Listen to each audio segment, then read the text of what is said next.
Tension আমাদের হয় কেন জানেন? আমাদের যে রব আছে সেটাই আমাদের মনে থাকে না। এমন রব যিনি হ বললে হয়ে যায়, তো এমন একজন রব থাকার পরেও যদি আমরা টেনশন করি তাহলে তো বাস্তবতার সাথে মিল খুঁজে পাই না।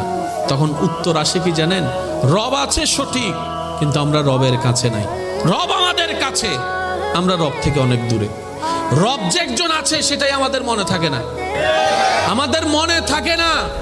তাই তো সামান্য বিষয় নিয়ে ভেঙে পড়ি। একজন রব আছে এমন আলিশান, এমন শানওয়ালা, এমন আজমতওয়ালা, এমন কুদরতওয়ালা একজন রব আছে, আমাদের মনে থাকে নাই বলে টেনশন আমাদেরকে আক্রমণ করে, দুশ্চিন্তা আমাদেরকে ভেঙে দেয়, রাতের ঘুম আমাদের হারাম হয়ে যায়।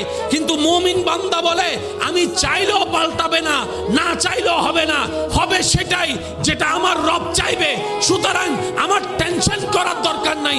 হাসবুনাল্লাহ, হাসবুনাল্লাহ, হাসবুনাল্লাহ, আমার জন্য আমার আল্লাহ যথেষ্ট। আমার আল্লাহ যা করে খুশি, আমি বান্দা সেটা পেয়ে খুশি। সুবহান।